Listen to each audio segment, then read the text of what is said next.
কিয়ামতটা হয়ে যাবে, এটা সত্য কথা, কোনো সন্দেহ নাই। এর আগে অনেকগুলো আলামত ঘটবে। যেমন এর মধ্যে একটা আলামত হলো ফাতহু বাইতুল মুকাদ্দাস, বাইতুল মুকাদ্দাস বিজয় হওয়া। কি বিজয় হওয়া বলেন তো? বাইতুল মুকাদ্দাস নিয়ে যে যাব। বাইতুল মুকাদ্দাস নিয়ে আরিফ বিন হাবিব সাহেব অনেক গুরুত্বপূর্ণ আলোচনা করেছেন। ভিডিওটি মনোযোগ সহকারে শেষ পর্যন্ত দেখুন।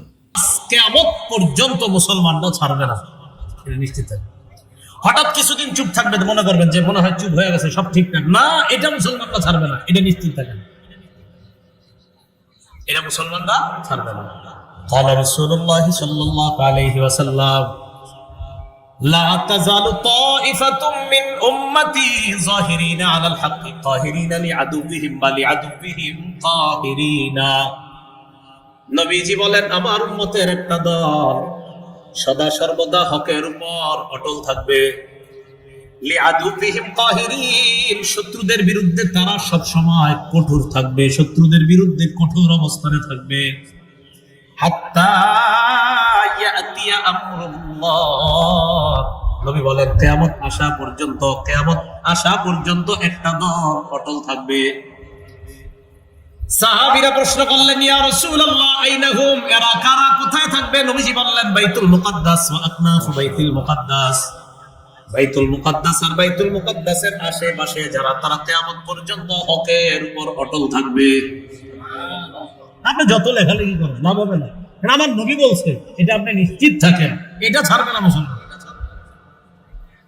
হঠাৎ দেখবেন কিছুদিন মানে এটা চুপচাপ থাকবে, কিন্তু যদি মনে করে যে চুপচাপ মানি শেষ করে দিছে, না, অসম্ভব।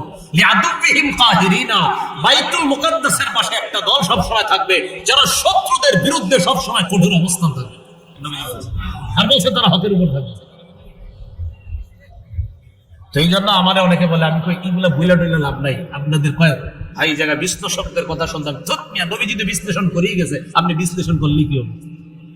নবীর চেয়ে বড় সুন্দর বিশ্লেষণ আর কে করবে? নবী বিশ্লেষণ দিয়ে গেছে, এখন আপনি যতই বিশ্লেষণ দেন মুসলমান এটা ছাড়বে না, এটাই চূড়ান্ত কথা। কেন ছাড়বে না? কারণ এটা বরকতময় জায়গা। সূরা বনী ইসরাঈলের 1 নম্বর আয়াতে আল্লাহ কি বলছেন? সুবহানাল্লাযী আসরা বিআবদিহি লাইলাম মিনাল মাসজিদিল হারাম ইলাল মাসজিদিল আকসাল্লাযী বারাকনা হাওলা। কত পবিত্রতা বর্ণনা করছি ওই সত্তা, যিনি তার বান্দা মুহাম্মদ সাল্লাল্লাহু আলাইহি সাল্লামকে মসজিদে হারাম থেকে মসজিদে আকসা পর্যন্ত রাতের বেলা ভ্রমণ করিয়েছেন। এটা সূরা বনী ইসরাঈল আছে, মুসলিম শরীফের 350, মুসলিম শরীফের 300 নম্বর হাদিস, আর আমাদের মাদ্রাসার পাঠ্যপুস্তক অনুসারে 162 নম্বর হাদিস, সহিহ বুখারীর 349 নম্বর হাদিস। এই হাদিসের মধ্যে আছে রাসূলুল্লাহ সাল্লাল্লাহু আলাইহি সাল্লাম বলেন, উতিতু বিল বুরাক, আমার কাছে বুরাক আনা হয়েছে। ওয়া হুয়া দাব্বাতুন আবিয়াদু তাওয়িলুন, বুরাকটার দিকে তাকায় দেখলাম এটা সাদা লম্বা। ফাওকাল হিমার দুনাল বাগ, এই বোরাকটা কেমন? এটা হলো গাধার চেয়ে একটু বড়, খচ্চরের চেয়ে একটু ছোট। ইয়াদাউ হাফিরাহু ইনদা মুনতাহা তারফিহি, তার চোখের সীমানা, দৃষ্টি যত দূর পর্যন্ত যায়, এটা এক লাফে গতিতে ওই পর্যন্ত পৌঁছে। রাসূলুল্লাহ সাল্লাল্লাহু আলাইহি সাল্লাম বলেন, ওটার উপরে যখন আমি চড়ছি, চড়ার পর রকিবতুহু হাত্তা আতাইতু বাইতুল মাকদিস, আমি এটার উপর চড়ে বাইতুল মুকাদ্দাসে এসেছি। তাহলে কি বোঝা যায়? নবীর জীবনে আশ্চর্য একটা ঘটনা আল্লাহ ঘটিয়েছেন। সশরীরে রাতের বেলা ভ্রমণ করিয়ে বাইতুল মুকাদ্দাস, সেখান থেকে 7 আসমান, সেখান থেকে সিদরাতুল মুনতাহায় নিয়ে গেছেন। যে মসজিদটা ঘুরিয়ে নিয়ে গেছেন, এটার নাম বাইতুল মুকাদ্দাস। এটা এমন মসজিদ যেখানে রাসূলকে ওই রাতে আল্লাহ অবস্থান করিয়েছেন। অতএব এটা মুসলমান ছাড়বে না। এটা আল্লাহ পাক রব্বুল আলামিন সূরা সাবার মধ্যে বলেন, ওয়াজআলনা বাইনাহুম ওয়া বাইনাল কুরাল্লাতী বারাকনা ফিহা কুরান যাহিরা,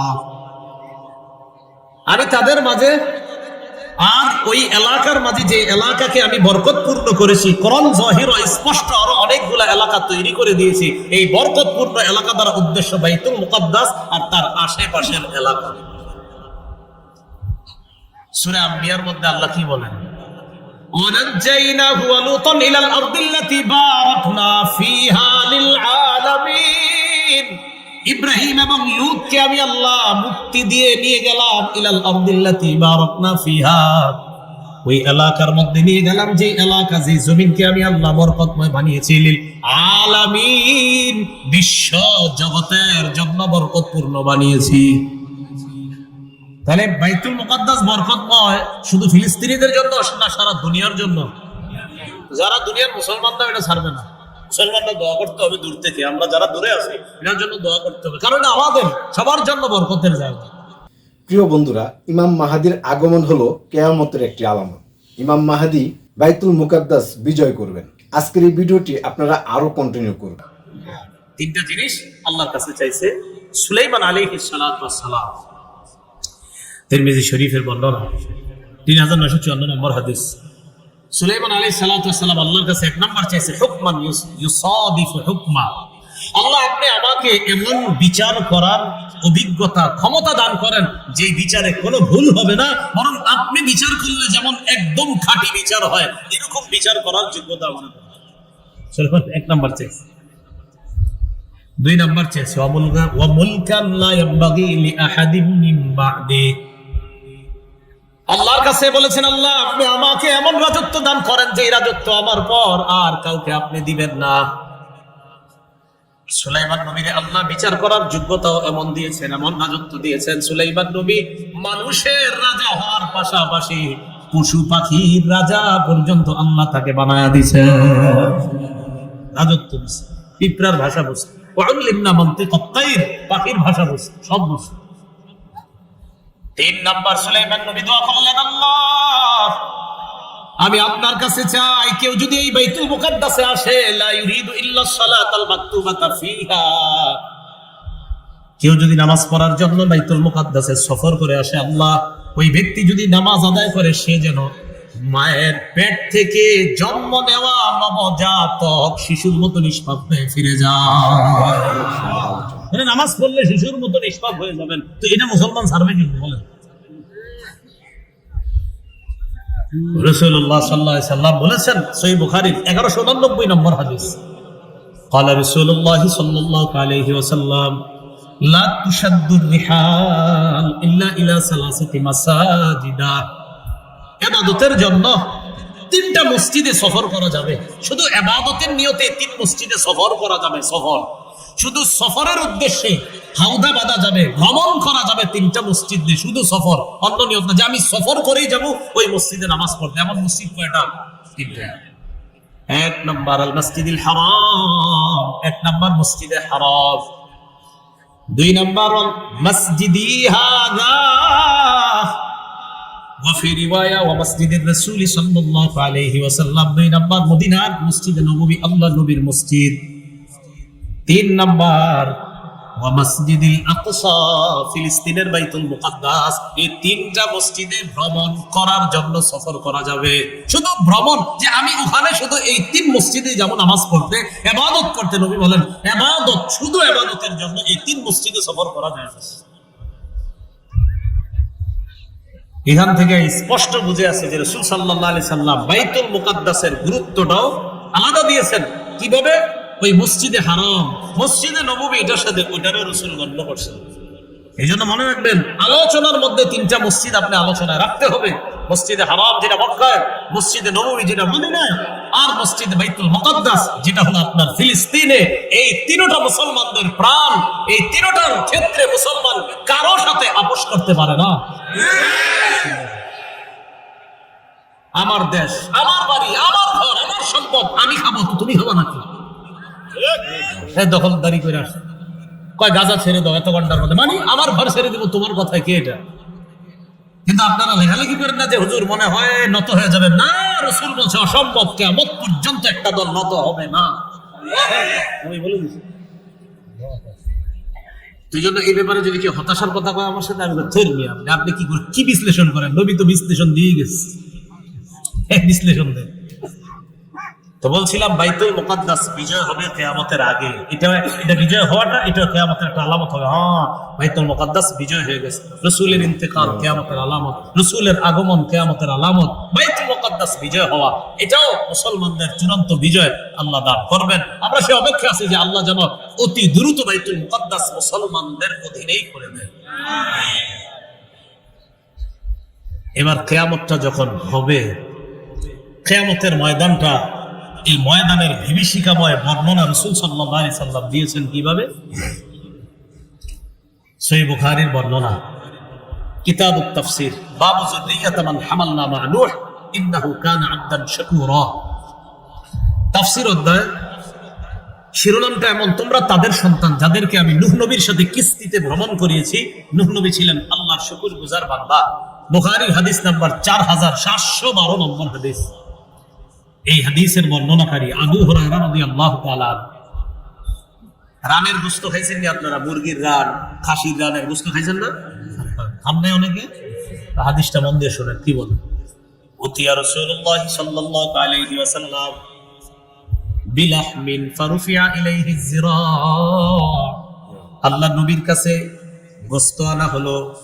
গোশতের মধ্যে রানের সামনের অংশটা আল্লাহ নবীকে দেওয়া হয়। ওয়াকানাত তুজিবুহু, রানের সামনের অংশের গোশত আল্লাহ নবী পছন্দ করতেন। এখন থেকে যখন ফাস্টফুডের দোকানে গিয়ে চিকেন খাইবেন, রান্না খাওয়ার সময় নিয়তে খাইবেন যে নবীরা পছন্দ করতেন, তাই আমিও খাই। ঠিক আছে? ফানাহাশা মিনহা নাহশাতান, আল্লাহ নবী রানের মধ্যে একটা কামড় দিলেন, গোশতের রানে। কামড় দেওয়ার পর নবী বললেন, আনা সাইয়্যিদুন নাস ইয়াউমাল কিয়ামাহ, কিয়ামতের ময়দানে আমি মুহাম্মদ হব সমস্ত মানুষের নেতা। ওয়াহাল তাদরুনা মিম্মা যালিকা, জানো এটা কিভাবে? ইউজমাউন নাসুল আউয়ালিনা ওয়াল আখিরিনা ফি সাইদিন ওয়াহিদ, মানুষ পূর্বাপর যারা আছে আদম থেকে কিয়ামত পর্যন্ত সবাইকে একটা মাঠের মধ্যে জমা করা হবে।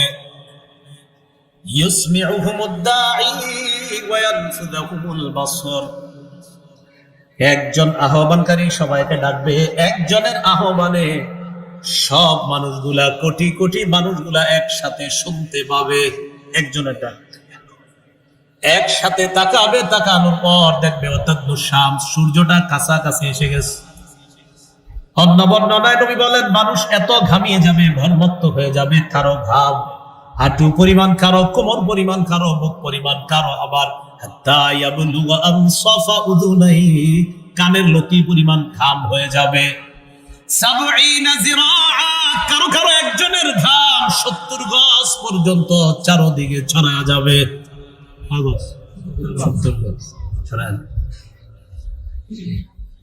নবীজি বলেন ইউজিবুকুমুল আরাকু ইলজামা, ঘাম তারে ডুবায়া দিবে, কোন মতে নাকটা নিচে যাবে আর উঠবে, হাবুডুবু খেতে থাকবে। ফায়াবলুগুন নাস মিনাল গাম্মি ওয়াল কারবি মা লা ইউতিকুনা ওয়া লা ইহতামিলুন, মানুষ অসহনীয় যন্ত্রণার মধ্যে পড়বে, সহ্য করতে পারবে না, এত কঠিন পরিস্থিতি। ফায়াকুলুনা আলা তারাউনা মা নাহনু ফীহি আলা তানজুরুনা মান ইয়াশফাউ লানা ইলা রাব্বিনা, মানুষ বলাবলি করবে, আচ্ছা তোমরা কি দেখো না আমরা কি বিপদের মধ্যে আছি? তোমরা কি দেখো না আমরা কতটা পেরেশানির মধ্যে আছি? এমন কাউকে কি তালাশ করে বের করবে না যে আমাদের পক্ষ হয়ে আমাদের জন্য আল্লাহর কাছে সুপারিশ করবে? হাত্তা ইউরিহানা মিন মাকানিনা হাযা, যেন এই ভয়ঙ্কর পরিস্থিতি থেকে আমাদেরকে পরিত্রাণের ব্যবস্থা করে, এমন কাউকে কি তালাশ করবা না? মানুষ নিজেরা বলাবলি করবে। ফায়াকুলু বাদুন নাসি লিবাদ, একজন আরেকজনকে বলবে আলাইকুম বিআদম, তোমরা আদম নবীর কাছে যাও। ফায়াতুনা আদামা, সবাই আদম নবীর কাছে যাবে। আসার পর বলবে আনতা আবুল বাশার খালাকাকাল্লাহু বিয়াদিহি, আদম নবীকে বলবে আপনি হলেন মানুষের পিতা, বাশারের পিতা। জোরে বলেন কার পিতা? আরো জোরে বলেন কার পিতা? আল্লাহ বলেন কুল ইন্নামা আনা বাশারুন, নবী আপনি বলেন আমি বাশার। বলেন সবাই, নবী আপনি বলেন আমি। এটা কে শিখাইছে? আল্লাহ নবীরে বলছে নবী আপনি বলেন আমি। কিয়ামতের ময়দানে মানুষ গিয়ে কয় আনতা আবুল বাশার, আপনি বাশারের পিতা। আল্লাহ নবীরে কয়, নবী আপনি বলেন বাশার। কিয়ামতের ময়দানে মানুষ কয় আদম নবীরে, আব্বা আপনি বাশারের পিতা। এর মানে মুহাম্মদ সাল্লাল্লাহু আলাইহি ওয়াসাল্লাম বাশার। এই বাশারের পিতা কি? আদম। বলেন কে? আদম আলাইহিস সালাম। সব মানুষগুলো কি বলবে আনতা আবুল বাশার খালাকাকাল্লাহু বিয়াদি, আপনি মানুষের পিতা, আল্লাহ আপনাকে কুদরতি হাতে বানিয়েছে। ওয়া নাফাখা ফিকা মির রূহিহি, আল্লাহ আপনার মধ্যে তার রূহ ফুঁকে দিয়েছে। রূহ কি জিনিস? শুধু একটু বলেন, আপনারা বলেন রূহ কি জিনিস? একটু বলেন সবাই। আল্লাহর জবাব দিয়ে দিয়েছে কোরআনের মধ্যে, ওয়ায়াসআলুনাকা আনির রূহ কুলির রূহু মিন আমরি রাব্বি। নবী তারা আপনাকে জিজ্ঞাসা করবে রূহ কি জিনিস, আপনি বলবেন রূহ আমার রবের হুকুম। এবার প্রত্যেকে এইভাবে জবাব দিবেন, রূহ আমার রবের হুকুম। তো আমি জিজ্ঞাসা করি, বলেন তো রূহ কি? আমার রবের। দেখাইতে পারবেন না? কেউ পারবেন না। তাহলে কোন নাস্তিক যদি বলে আমি আল্লাহ বিশ্বাস করি না, তাকে বলবেন ভাইয়া আপনি কি বেঁচে আছেন না মরে গেছেন? হ্যাঁ বলবে, তুমি দেখো না আমি বেঁচে আছি কিনা। ও আচ্ছা আপনি বেঁচে আছেন, তাই নাকি? হ্যাঁ। কেমনে বেঁচে আছেন? বলবে আমার প্রাণ আছে। ও আপনার প্রাণ আছে বলে বেঁচে আছেন? হ্যাঁ। প্রাণটা কোথায় একটু দেখান আমার, প্রাণটা দেখা। তো বলবে প্রাণ কি দেখানো যায়? ও বিশ্বাস করেন তাহলে দেখানো যায় না, বিশ্বাস করেন। তার মানে প্রাণ দেখাইতে পারলেন না, এটা দেখানো যায় না, তাও বিশ্বাস করেন। আমরাও আল্লাহকে দেখাইতে পারতেছি না দুনিয়াতে, আমরাও আল্লাহরে বিশ্বাস করি। এই আল্লাহরে দেখানোর লেগে বিশ্বাস করে না, তো প্রাণটা দেখাইতে কোন? তাহলে আপনারা জবাব দেন রূহ কি? হ্যাঁ, আবার রূহ কি? আল্লাহ যেমনি বলছে এমনি বলেন। বলবেন আমার রবের হুকুম। বলেন তো রূহ কি? তাহলে কেউ যদি জিজ্ঞাসা করে রূহ দেখাও, আপনি বলবেন ভাই এটা আমার রবের হুকুম। রবের হুকুম যতদিন এইখানে আমরা যারা আছি বেঁচে থাকবো, রবের হুকুম নাই আমরা মরে যাবো, শেষ। অসাধারণ আলোচনা করছে। আদম নবীকে বলবে আব্বা আপনাকে আল্লাহ রূহ দিছে। ওয়া আমারাল মালাইকাতা ফাসাজাদু লাকা, আপনারে বানানোর পর ফেরেশতাদেরকে বলছে আপনাকে সিজদা করার জন্য, তারা আপনাকে সিজদা করছে। আলা তারা ইলা মা নাহনু ফিহি ইশফা লানা ইলা রাব্বিকা, আব্বা আমরা কি বিপদের মধ্যে আছি আপনি কি দেখেন না? আমাদের জন্য একটু রবের কাছে সুপারিশ করেন। আল্লাহ পাক রব্বুল আলামিনের নবী আদম নবী জবাব দিবেন, ইন্না রাব্বি ক্বাদ গাদিবাল ইয়াওমা গাদবা লাম ইয়াগদাব ক্বাবলাহু মিসলাহু ওয়া লা ইয়াগদাব বা'দাহু মিসলাহ। আহারে যদি পারেন এই বাংলাটা প্রতিদিন কয়েকবার মনে করবেন। আদম নবী যে বাক্যটা বলছে এটার বাংলা হলো এই।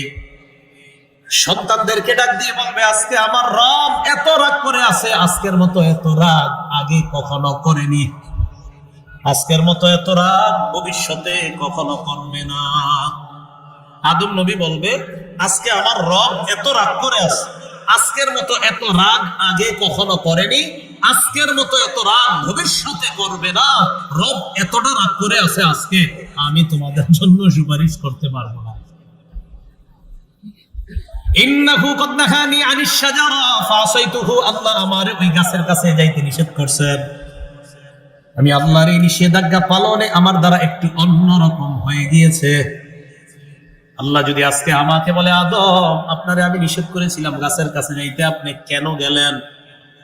আমি এই টেনশনে আছি, নফসি নফসি নফসি, তিনবার বলবে আমি আমার পরিত্রাণ চাই, আমি আমার পরিত্রাণ চাই, আমি আমার পরিত্রাণ চাই। তিনবার বলবে আমি নিজেই সুপারিশ প্রত্যাশী। ইযহাবু ইলা গায়রি, তোমরা অন্য কারো কাছে যাও। ইযহাবু ইলা নূহ আলাইহিস সালাতু ওয়াস সালাম, তোমরা নূহ নবীর কাছে যাও। ফায়াতুনা নূহা, সবাই নূহ নবীর কাছে আসবে। আসার পর বলবে ইন্নাকা আনতা আউয়ালুর রাসূল ইলা আহলিল আরদ, ও নূহ পয়গম্বর আপনি দুনিয়াবাসীর কাছে শরীয়তের প্রথম রাসূল। এর মানে আল্লাহ পাক রব্বুল আলামিন শরীয়ত দিয়া সর্বপ্রথম রাসূল হিসাবে দুনিয়াতে আপনাকে পাঠিয়েছে। দুনিয়াতে শিরিক শুরু হয়েছে, শরীয়ত দেখা দিচ্ছে। শিরিক শুরু হয়েছে, শরীয়তের প্রয়োজনীয়তা দেখা দিচ্ছে। আর শরীয়তের প্রয়োজনীয়তা যখন দেখা দিল, ওই শরীয়ত দিয়ে সর্বপ্রথম পৃথিবীবাসীর কাছে যে রাসূলকে পাঠাইছেন তার নাম নূহ আলাইহিস সালাতু ওয়াস সালাম। জাতি গিয়ে বলবে ওয়াকাদ সাম্মাকাল্লাহু আবদান শাকুরা, আল্লাহ আপনার নাম রাখছে শুকরগুজার বান্দা। আলা তারা ইলা মা নাহনু ফীহি ইশফা লানা ইলা রাব্বিকা, কি বিপদের মধ্যে আছি দেখেন না, আপনি আপনার রবের কাছে আমাদের জন্য সুপারিশ করেন। নূহ নবী জবাব দিবে ইন্নাহু ক্বাদ কানাত লি দাওয়াতুন দাউতুহা আলা কওমি, দুনিয়ার মধ্যে আল্লাহ আমাকে স্পেশাল একটা দোয়া দিয়েছিলেন। এই দোয়াটা আমি আমার জাতির বিরুদ্ধে করার কারণে আমার জাতিকে আল্লাহ পানির নিচে ডুবায় মারছে। আল্লাহ আমার একটা দোয়া দিচ্ছে, এই দোয়াটা আমি করলেই কবুল হবে। তো আমি করছি, করার পরে আল্লাহ কবুল করে জাতিরে পুরো ডুবাইয়া দিছে কয়েকজন ইমানদার ছাড়া। আল্লামা কাসতাল্লানী রাহমাতুল্লাহি আলাইহি বুখারীর হাসিয়াতে লেখছে সেখানে ইয়া দাওয়াতুল্লাতী গারিকা বিহা আহলুল আরদ, সেটা ওই দোয়া যেই দোয়ার কারণে পুরা দুনিয়াবাসী পানির নিচে নিমজ্জিত হয়ে গিয়েছে। আজকে যদি আল্লাহ আমারে বলে, নূহ আমি আপনার এত সুন্দর একটা দোয়া করতে দিলাম, আপনি দোয়াটা আমার বান্দাদের পক্ষে না কইরা এমন দোয়া করলেন যে আমার বান্দাগুলো আমি পানির নিচে ডুবাইয়া দিলাম, আমারে প্রশ্ন করলে আমি কি জবাব দিব? প্রিয় বন্ধুরা, আপনারা এতক্ষণ পর্যন্ত আরিফ বিন হাবিব সাহেবের আলোচনা শুনেছেন। ইমাম মাহদী আলাইহিসসালাম আসবেন, বাইতুল মুকাদ্দাস বিজয় করবেন। বাইতুল মুকাদ্দাস বিজয় কেয়ামতের একটি আলামত। আরিফ বিন হাবিব সাহেব কেয়ামত সম্পর্কে অনেক সুন্দর আলোচনা করেছেন। মহান আল্লাহ পাক রব্বুল আলামিন আমাদের সবাইকে তার রহমত দিয়ে কেয়ামতের দিন আমাদেরকে ক্ষমা করে দিক, আমিন। বন্ধুরা, আজকের ভিডিওটি এই পর্যন্তই। এই ভিডিও সম্পর্কে আপনাদের কোনো মতামত থাকলে অবশ্যই কমেন্ট বক্সে দিবেন। দেখা হবে নতুন কোনো এপিসোডে। বিদায়ের আগে আপনাদের জন্য বরাবর একটি কথাই বলবো, নামাজ বাদ দিও না বন্ধু, এপারের চেয়ে ওপারের জীবন অনেক সুন্দর। বন্ধুরা, দেখা হবে নতুন কোনো এপিসোডে। সে পর্যন্ত ভালো থাকবেন, সুস্থ থাকবেন। আজকের মতো বিদায় নিচ্ছি। আসসালামু আলাইকুম ওয়া রাহমাতুল্লাহি ওয়া বারাকাতুহু।